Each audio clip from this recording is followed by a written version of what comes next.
lalindedi la Guinée jamalu tumbalo lalindedi koyale sawari. Je me présente, je m'appelle Diankana, c'est ma première vidéo sur YouTube.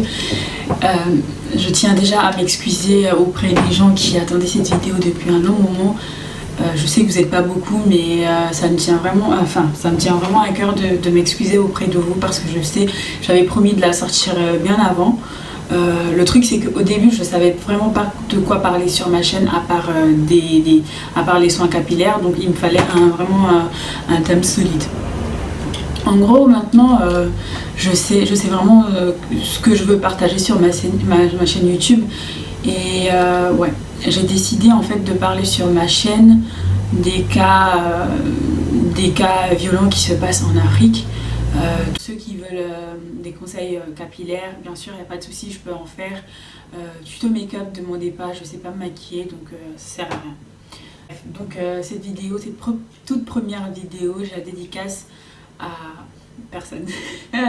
Bref, donc cette toute première vidéo, j'aimerais parler d'un cas que j'ai découvert il y a de cela deux semaines.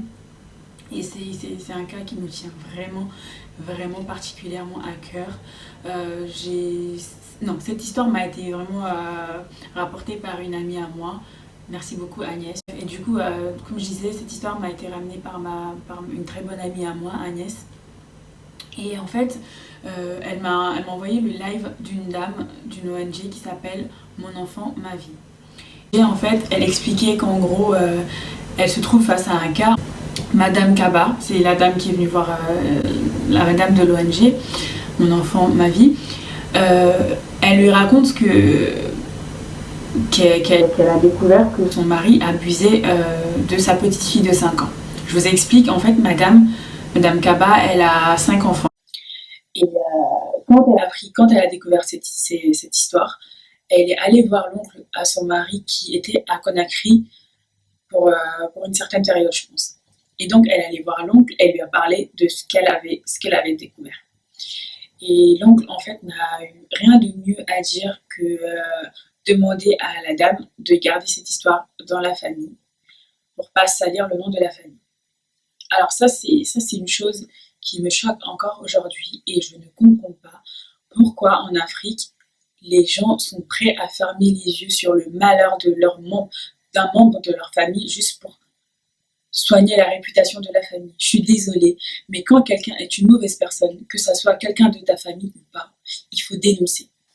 C'est inadmissible que cette personne se fasse sentir vraiment très à l'aise pour lâcher ce genre de propos. C'est vraiment incroyable que ce genre de choses existe encore en Guinée et c'est quelque chose qui me choque, qui me blesse et je comprends pas. Après, je parle de la Guinée parce que c'est vraiment le pays que je connais le plus, l'endroit où j'ai grandi. Donc, je peux pas parler pour les autres pays, mais quand je parlerai, ça sera vraiment centré sur la Guinée parce que c'est le pays que je connais le plus. En suggérant ça, il se protégeait lui-même en fait. Il protégeait ses dépenses, c'est tout. C'était vraiment un propos très égoïste. Et autre chose qu'il a dit à madame, c'était que son neveu ne faisait probablement pas ça parce que c'était un pervers, mais parce qu'il essaye d'avoir de l'argent. Enfin, il veut avoir de l'argent. Écoutez, ce genre de pratique, franchement, comment vous pouvez avoir le cœur de faire ça? Genre à votre propre enfant, je comprends pas. Je ne comprends pas. C'est quelque chose que je ne comprends pas et je pense que je ne comprendrai jamais. Mais après, j'essaie pas de comprendre, j'essaie vraiment de sensibiliser les gens pour en parler autour d'eux. Bref, et donc le fait d'aller voir l'oncle n'a rien changé à l'histoire. Donc Madame Kaba, dans un premier temps, est restée silencieuse. C'est lors d'un voyage que la fille de 20 ans du monsieur a surpris le monsieur en train d'abuser de la petite. Et donc, au retour de la mère, elle en a fait part. Elle lui en a fait part et je crois que c'est là que ça a choqué la dame parce qu'elle s'était rendue compte qu'en fait le monsieur n'arrêtera jamais.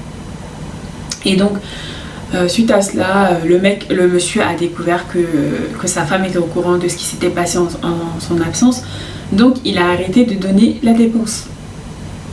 Il a arrêté de les nourrir chez eux, il a déscolarisé ses enfants, et voilà, donc en gros il les punissait d'avoir découvert qu'il violait sa fille. Un moment de silence quoi. Non mais sérieusement, prenez le temps d'imaginer ce genre de choses. Imaginez comment un père peut se comporter comme ça. C'est incroyable. Bref, et donc le monsieur a commencé à les punir en les laissant mourir de faim, en ne s'occupant tout simplement pas d'eux. Et donc ça a duré pendant une certaine période. Et donc la dame, Madame Kaba, à un moment, elle est allée voir une amie à elle qui lui a conseillé d'aller faire examiner son enfant pour voir s'il n'y avait pas eu plus. Parce que jusque-là, en fait, c'était question de... C'est pas encore sûr qu'il y avait eu plus, qu'il y avait eu... Je sais pas si je dois le dire parce que c'est quand même assez choquant. En fait, c'était pas encore sûr qu'il y ait eu plus que des attouchements. Et donc... Elle a fait examiner la petite, elle a découvert que... effectivement, il y a eu plus que des attouchements. Donc la petite a vraiment été violée par son propre père. Et donc, je vous rappelle que ces faits ont été découverts par la fille de 20 ans du monsieur. Et la dame a donc fait part à sa fille que ça avait été déclaré par un médecin que la petite avait été abusée sexuellement. Et donc, cette fille de 20 ans, sa belle-fille, lui a donc raconté qu'elle se souvient que quand elle était petite également, son père lui faisait la même chose. Donc, en gros, elle aimerait aussi être examinée par le médecin pour savoir si elle avait été aussi abusée sexuellement. Non mais... Je sais pas, en fait franchement cette histoire elle m'a tellement bousillée, elle m'a tellement brisé le cœur. Je ne comprends pas comment un père de famille peut se comporter comme ça. Non mais... Sérieusement. Je sais pas pour vous, peut-être que vous allez trouver ma vidéo vraiment ennuyante, mais pour moi c'est vraiment important de parler de ça. Il faut vraiment sensibiliser les Guinéens par rapport au viol. C'est quelque chose qui devient de plus en plus banalisé. Les gens ils sont de plus en plus insensibles face aux histoires de viol. C'est incroyable. Et donc voilà, et moi je tenais vraiment à partager cette histoire. Et donc comme je vous disais, l'histoire a été partagée par ONG Mon Enfant, Ma Vie. Donc cette ONG a mis en ligne une cagnotte qui va dans un premier temps permettre de trouver un logement à la dame et ses enfants. Ça va être un peu compliqué de trouver un travail. Ce qui veut dire que dans un premier temps, il faut vraiment la faire fuir de son mari parce qu'il la menace aussi de mort, il faut savoir. Et je pense que... avec toutes les pressions qu'elle subit de la famille, qui essaie de l'obliger à retirer sa plainte pour que le monsieur puisse sortir de prison, il faut vraiment l'éloigner d'eux. Et donc dans un premier temps, je vais s'il vous plaît vous demander à ceux qui vous verront cette vidéo de faire un don. Je vais vous partager la cagnotte. Elle est dans ma bio sur Instagram. Je vais vous mettre mon Instagram dans la vidéo. Elle est dans... Donc, vous allez juste sur mon profil, vous cliquez dessus et vous faites un don si vous pouvez. Et pour ceux qui ne peuvent pas faire de don via carte de crédit, envoyez-moi un message direct sur Insta et je vous donnerai le numéro Orange Money pour faire le don. Voilà. Et donc le truc c'est que j'aimerais aussi demander à ceux qui connaissent des gens qui peuvent vraiment aider cette dame, pas seulement au niveau financier, mais vraiment à lui trouver un travail ou un peu à l'aider au niveau de la justice, parce qu'on connaît tous le déroulement de la justice en Guinée en fait. C'est possible que le monsieur sorte de prison. C'est possible qu'il retrouve sa femme, qu'il la tue, qu'il la maltraite, qu'il fasse d'elle ce qu'il veut. Parce qu'on est d'accord qu'en Guinée, ok, le pays a évolué sur certains points, mais ça reste quand même un pays... Je ne reconnais pas trop les valeurs de la femme, hein. Je suis désolée, mais... En Guinée, la dernière fois sur Twitter, je vois encore que Apparemment, quand tu portes des vêtements trop courts en Guinée, tu te fais arrêter. Mais franchement, on est où? En Guinée, la santé mentale, elle n'est pas prise au sérieux. Et ça, c'est quelque chose que nous, Africains, aujourd'hui, on doit vraiment faire des efforts sur ce point. La santé mentale, elle est importante. S'il vous plaît, arrêtez De croire que la famille, elle passe avant tout. La famille ne passe pas avant tout. On n'a pas tous la chance de grandir dans une famille qui nous accepte comme on est. Après, je dis pas que dès que ta famille te fait un petit mal, tu devrais couper les ponts. Mais non. Mais parfois, il y a des familles qui n'ont pas de limites, qui ne te protègent pas.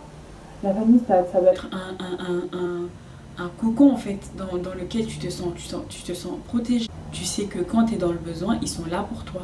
Mais quand tu te retrouves dans une famille où ce sont eux-mêmes qui te détruisent, je suis désolée, mais il faut commencer à s'éloigner. Et il faut arrêter à en vouloir aux gens qui s'éloignent de leur famille parce qu'elle leur fait pas du bien.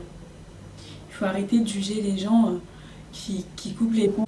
Il faut respecter ton père et ta mère. Ok, il faut respecter ton père et ta mère, mais c'est quoi le prix à payer en fait?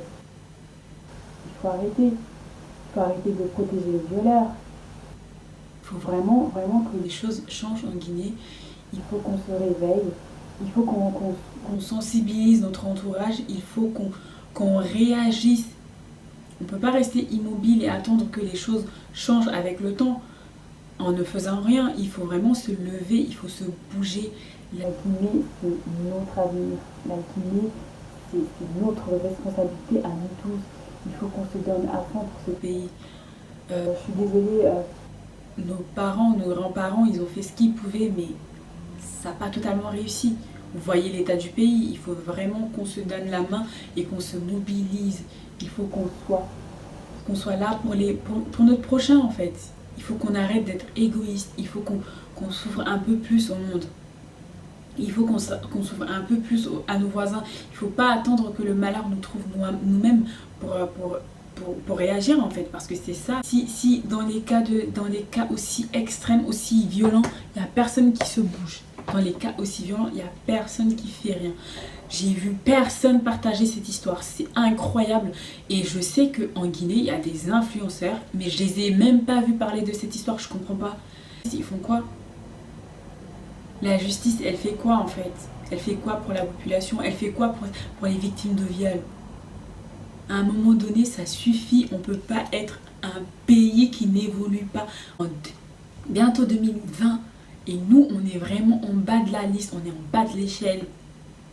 Pendant que tous les autres pays d'Afrique se développent, nous, on est là, on n'avance pas. Des choses importantes, il n'y a plus personne. Il faut arrêter. Les influenceurs, ils font quoi? Ils partagent même pas l'histoire. Je les ai jamais vus parler de ça. Il y a des influenceurs qui n'ont pas perdu de temps à parler de Miss Guinée, mais ils se sont pas bougés quand ils ont entendu parler de cette histoire. À un moment donné, les Guinéens, il faut qu'on se remette en question. Parce que le problème de la Guinée, en fait, c'est nous ensemble, parce qu'on se donne pas la main, on se soutient pas. Voilà, et donc moi personnellement, à travers cette vidéo, cette première vidéo, je vais pas la faire particulièrement longue. En tout cas, je vais juste partager cette histoire et je vais juste vous demander d'aller sur la page de la dame, l'écouter de vous-même, parce que j'ai laissé certains détails. J'ai vraiment pas voulu faire la vidéo trop longue. Donc allez envoyez-moi un message en DM. Partagez, vous n'êtes même pas obligé de faire un don, partagez, peut-être que dans votre entourage, il y a quelqu'un qui serait en position de faire un don. Merci à ceux qui ont regardé cette vidéo jusqu'à la fin. Et merci à ceux qui ont patienté, et voilà. Merci beaucoup du fond du cœur à tous ceux qui se sont abonnés à ma chaîne dès sa création.